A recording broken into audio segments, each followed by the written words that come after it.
Hello, and welcome back to the third and final webinar from the Wandsworth Autism Advisory Service on behaviours that challenge. Last week we looked at understanding behaviours. Today, in our final part, we shall be exploring strategies to help you and your child keep calm. The aims of today's session is to look at specific strategies to support your child when they're in crisis mode. To do this, we shall be talking about how our brains work, how to provide clear, coherent instructions, how to support emotional regulation through de-escalation and co-regulation, and how we can use scripts to help give clear, consistent communication when your child might be demonstrating behaviours which are challenging. We're going to start today off with a bit of psychoeducation about the brain. Understanding how the brain operates in a crisis is important because it can help us to modify our behaviour and how we respond to a situation. It can also shed some light on why certain tactics or strategies may not always work in the way in which we hope that they will. Our brains have evolved over millions of years. Different parts of our brain are responsible for different reactions or responses which occur in our bodies. In the centre, there is a part of our brain called the amygdala. This is like an alarm or a warning bell that goes off when our brain thinks that we are under threat. Once upon a time, this might have been from obvious dangers such as animals which might attack us or dangerous weather which might injure us. Even though some of these dangers may not be immediate to us nowadays, our brain still responds in the same way if it senses something threatening. The amygdala triggers like an alarm and it activates the body's survival mode. In survival mode, our brain prepares our bodies for either fight, flight, or freeze. At this time, the feelings part of our brain takes over, and other parts of our thinking brain become less important. Your body's number one goal when you are feeling stressed or threatened or fearful is to protect you, so all of its energy focuses on activating this survival response. Sometimes this is referred to as the hand model of the brain, or the fist model. If you hold up your hand, your wrist is the brainstem, which operates your instinctive, non-thinking, impulsive behaviours, such as pulling your hand away from something that's hot. Now imagine your thumb is the amygdala. Place it in the centre of your palm. Now curl your fingers around your thumb to make a fist. This represents the prefrontal cortex, where all of your logical, sensible thinking happens. When the amygdala is triggered, that's your thumb in the middle, the prefrontal cortex flips away and the brainstem takes over. In this state, your brain is no longer engaging in sensible thinking and operates purely on instinct. Sometimes this is thought of as flipping your lid. When we think about the arousal cycle we talked about last week, this is when the brain is in stage 3 of the cycle. And when the brain and the person thinks that they are in crisis. This means that the brain stops processing in the way it normally would and is simply reacting in response to stress or fear. It can often explain how we go blank or can't remember things during a stressful event, or why some people see red when they're very upset. It also means that trying to speak to someone often results in them not hearing what's being said. And again, that's because the amygdala has been triggered and there's a lid flip. So if you lift all of your fingers up, the lid has flipped. And what that means is the blood has stopped going to the prefrontal cortex. So all the thinking, all the thinking that happens, all the problem solving that happens falls away. And the brain reminds the body just to go into one of those survival responses. So flight, fight, freeze. The brain is reacting from an instinctive response, and that is something that we really do need to think about when we think about the arousal cycle and we think about how our young people might be responding when they're in the crisis stage. This is why practicing relaxation strategies can be helpful in crisis mode. Before you begin to practice to place any demands on your child's brain, you need to help them feel calm first, because in that moment their brain is really going to struggle with processing language, thinking about consequences, or recognizing that you might be unhappy with how they're behaving. So how can we help our children calm down when they're in crisis? As we mentioned last week, relaxation strategies are helpful. However, it is important that you practice them with your child when they are calm, as trying to get them to do this when they are in crisis is extremely difficult because their thinking brain is not working. Over time, they will become familiar with these strategies and be able to use them more automatically when they are in stage 2 of the arousal cycle and are beginning to bubble. Different strategies will work differently for different children, so it's worth taking time to explore which one might work best for your child.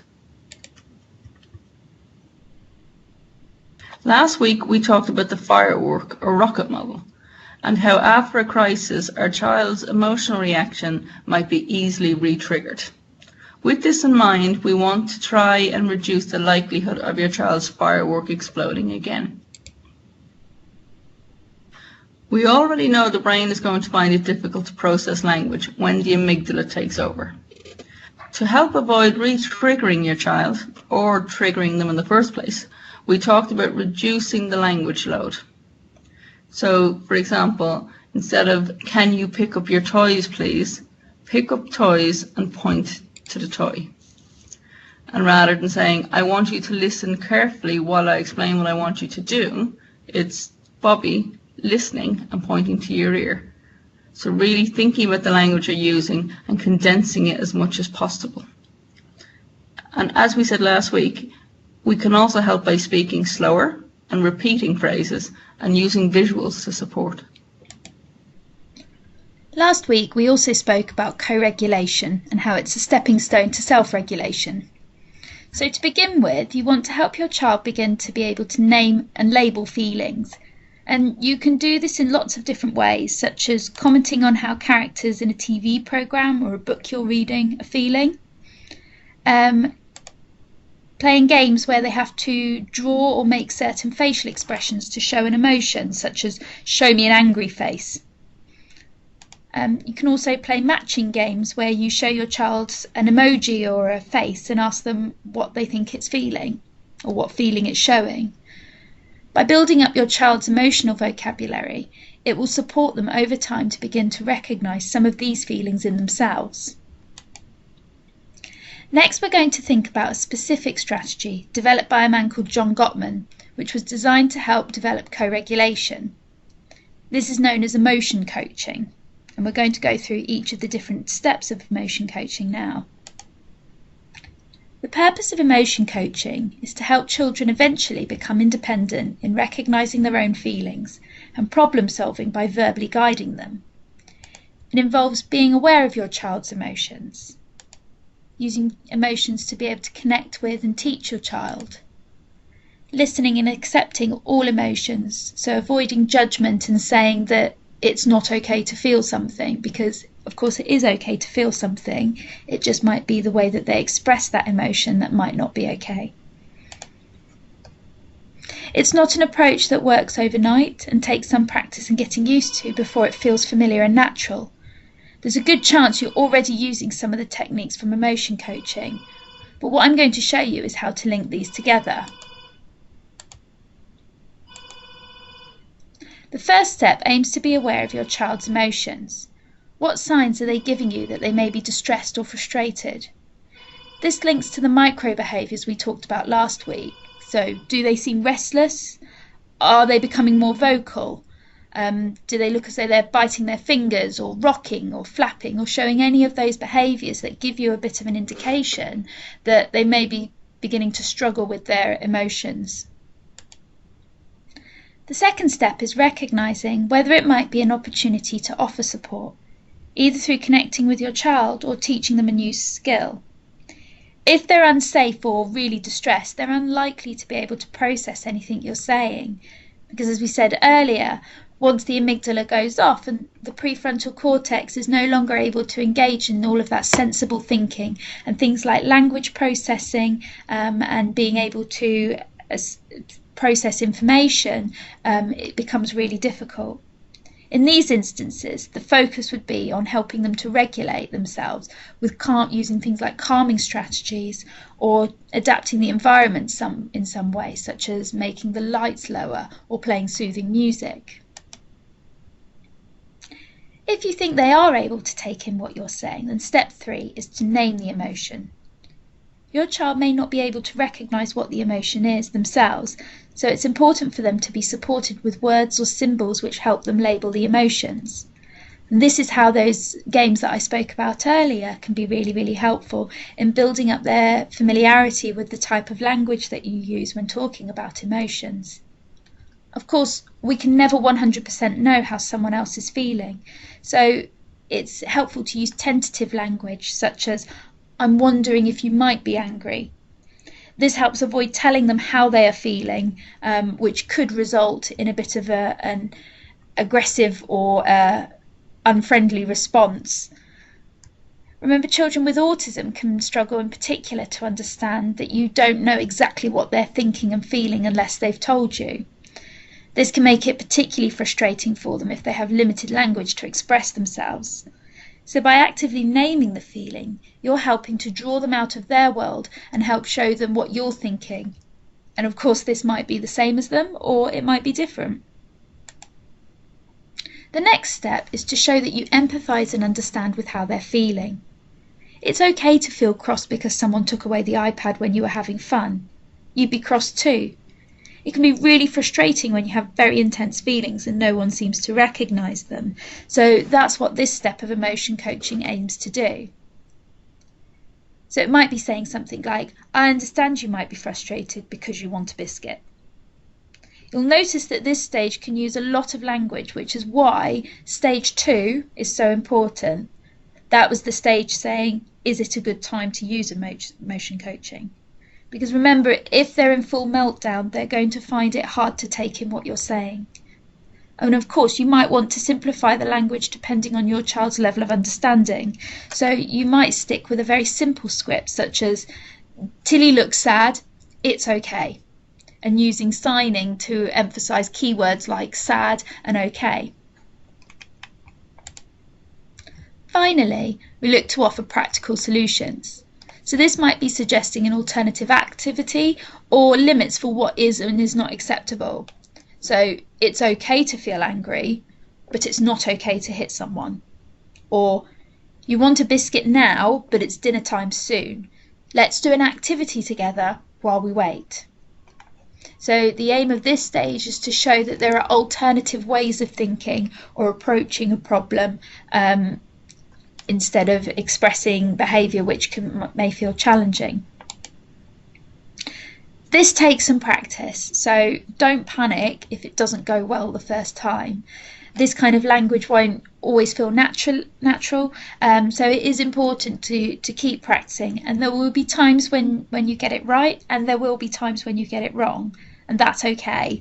But over time, the more confident you can be in this approach, the more you will begin to see that your child is able to be more in touch with their feelings, and this can lead to them expressing those feelings in helpful ways. As we said before, picking the right time is key to using emotion coaching successfully. So for many behaviours, there'll be something which triggers it, and then a window where the emotions escalate until you reach crisis phase. So very much like that rocket model that we talked about last week. And this is where you'd likely see behaviours which can really challenge, such as throwing, biting, screaming, swearing, and so forth. Depending on your child, their age and the situation and many other factors, the amount of time between that trigger phase and the crisis phase will differ. Sometimes it will be a really long, drawn-out process, and sometimes it will be like an explosion that just feels as though it's come out of nowhere and really takes you by surprise. So the important thing is that with emotion coaching is it won't be effective if your child is in that crisis phase. So if their rocket is exploding, it's going to be really, really hard. And at this stage, their sensible, rational thinking goes out the window. So if you're trying to reason with them, they're unlikely to hear it.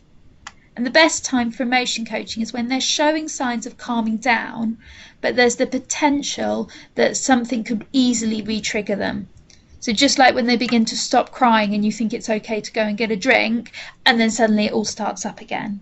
But that phase when the initial reaction has died down a little bit and they're beginning to calm down, that can be a really helpful stage to be using emotion coaching. And we know it isn't easy being a parent, and unfortunately things will go wrong from time to time. And when things do go wrong, it can be really tempting to stop everything, write it off as another strategy that didn't work. But it is important to remember that any change is going to take time. So try to use something a few times before you decide if it's really not working for you. And if it feels as though nothing is working, go back to the basics. What is the function of behaviour? When is it happening? When is it not happening? Who's around when it's happening? What can I change in the environment to make it less overwhelming? Remember, we talked about that low arousal environment last week, and thinking about, are there things that I can change in the surroundings that is going to reduce the size of the reaction that I'm seeing? I think it's probably quite important to acknowledge that you're not alone, and that if you are trying a strategy, let others know, either to try alongside you or as a friendly ear to listen when you need a sounding board to bounce some ideas off of, or when you need a space to talk to review how a strategy has been working. One parent once said to me that she sought out a practical parent.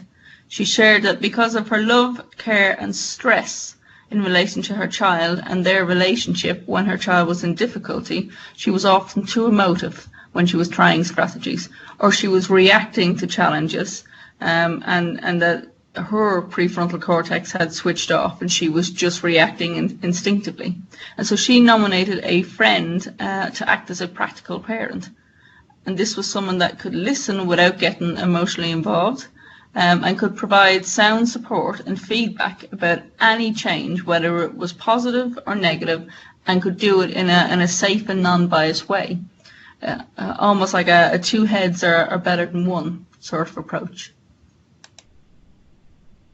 And thinking about who can help you to talk through some strategies and think about it out loud, there might be an adult in your family. There could be a friend that you're close to and could support. It might be some other parents, whether they're in your child's school or nursery or not. It could be a member of school staff or someone that is supporting your child, that has a really good understanding of your child and can be really good to bounce ideas off of. Or it might be that you would like some more advice from the parent consultation service, which you can do by emailing autismadvisory@wandsworth.gov.uk if you wanted to have more of an anonymous chat with professionals that have a good understanding of autism. Or it might be that you would like to come to one of our parent coffee mornings, and we hold them pretty regularly. And Amy will talk through on the next slide how you can access that. So, as a final takeaway task, have a go at thinking about behaviour that challenges, and how you might respond using emotion coaching techniques we've discussed today. So it might be helpful to go through each of the different steps, and have a go at writing a little script of practice to help you practice what you might say at each stage. And this can be quite helpful to do it when you're nice and calm and your own prefrontal cortex is nicely engaged, because the more you can practice when you're in that stage, the more it will become second nature, so that when your child might be in that crisis mode, you're able to draw on something that feels quite familiar, rather than having to think about it and decide what you're going to say in that moment. We hope you found these sessions helpful, and we recognise there's a lot of information out there, so it's not been possible for us to cover everything, but hopefully we've managed to offer something to everyone. but we're always open to feedback. So if there are particular things that you feel it would be helpful to have more webinars on, please do email us at the advisory service, because it's really helpful for us to make sure that we're tailoring our offer to parents and in response to what parents are asking for. In the meantime, you might like to keep an eye out on our Local Offer YouTube channel. This is where we are posting up these webinars, these pre-recorded versions, but it's also where we post up other videos. So at the present, there are videos on how to use now next boards, visual timetables, and using timers, and our intention is to continue to provide information through videos which parents can access as and when they need to. We also have a page on the Local Offer website. This is where information on the themes for parent coffee mornings is posted, as well as other useful resources. So at the moment there's a parent pack for helping to support children whilst we're in lockdown, and managing transitions back into school. So keep your eye out on the Local Offer website, as that's where we'll also be posting information. And as Siobhan said, if you're looking for more specific and individual support, then our parent consultation phone line can be a really useful source for this. So simply email us at the advisory service and we'll happily get in touch with you at a time which is convenient to chat through anything that you're finding particularly tricky, or if you've got specific questions.